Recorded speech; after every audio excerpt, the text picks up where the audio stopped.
Alright, here we have the Church Street Road crossing Huntsville, Alabama. Right up here is the first signal, which as you can see is a cantilever. The cantilever is from SafeTran. Here's the emergency information. The dot number is 731807C. And there's a lot of stuff. There's some stuff written on the side here. I'm not sure what it's about, but someone wrote some stuff on the side there. Yeah, the mast lights are a pair of SafeTran 12 by 24 inch lights. They replaced some SafeTran 8 inch lights. The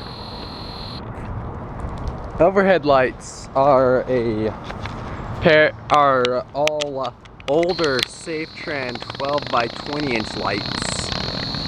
The pair on the right there is actually rather faded, as you can see. The one on the left is doing a bit better. The two pairs on the left, I should say, are doing a bit better. Though one of them has, oh, they fixed it. It used to have a broken visor. But here's a close-up of the backs of one of the older pairs of SafeTran 12 by 20s. It says SafeTran along the bottom lip there. The bell is the top of the cantilever, and it is a, let's see here if I can get a good position on this. But the bell's from Western Cole & Hayes, and it's a mechanical bell. The bell here actually rings the entire time the gates are down until they rise. I can't find a good spot to show you this, so I'm not sure if he'll show up. If not, you'll just have to take my word for it, but it is a Western Cole & Hayes mechanical bell. The gate masts are actually much newer. They replaced some SafeTran gate mechanisms that were installed with these signals, with the cantilevers. But here's the SafeTran base. The gate mechanism is from Invensys Rail. Pretty much the same thing as SafeTran S60. Gate lights are incandescent Rico gate lights. And as you can see, this is just a really tall gate arm. Which I'll go over here real quick and show you in a minute. But here's the track view facing down towards Cleveland Avenue, which I'll show later. Over there's the burned down freight depot as well.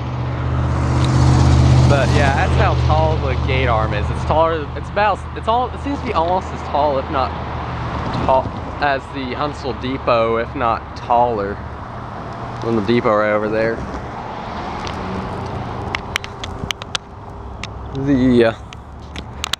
Let's see. I can cross this. All right. Yeah, I'm gonna cross the street real quick. Show you the other signal, and then one more part of the crossing.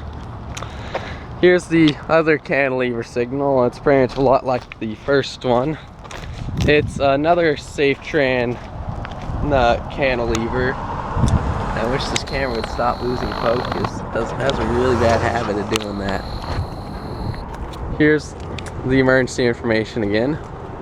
The mast lights are another pair of SafeTran 12 by 24 inch incandescent lights.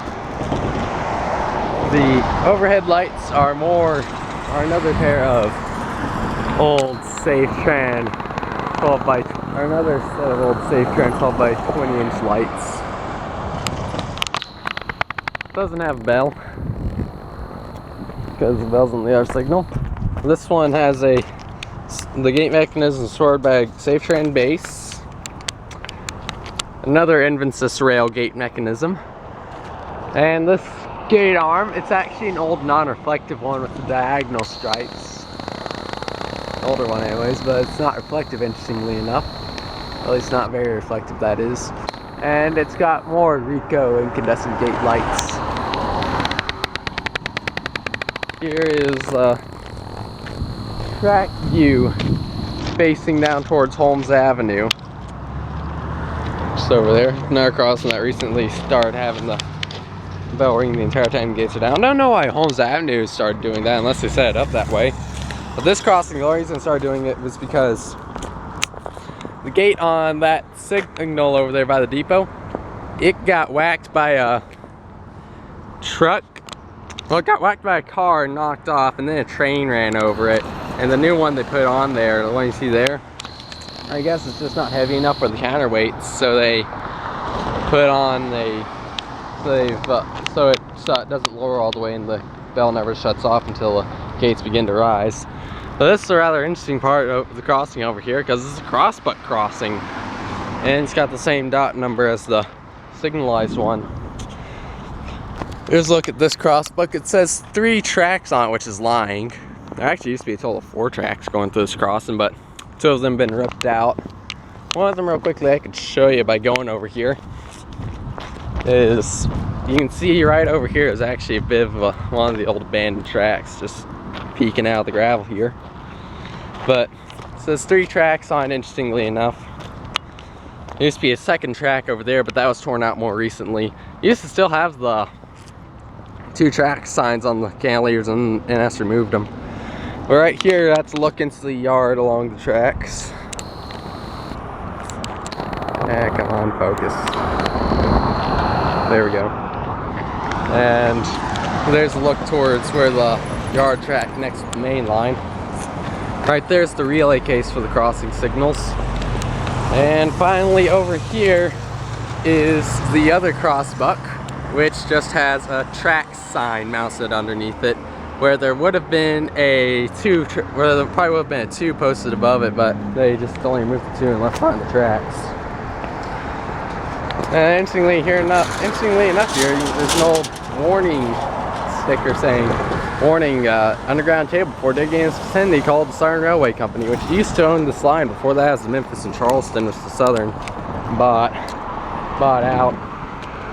But then Southern merged the Norfolk and Western to form the Norfolk Southern. A little bit more of an interesting history on that if anyone cares to know about it. Because there's another railroad already called the Norfolk Southern that had to be taken out before they could use the name Norfolk Southern. And here comes a high rail truck, a Norfolk Southern high rail truck. So yeah, here we have here we have the Church Street Railroad crossing in Huntsville, Alabama.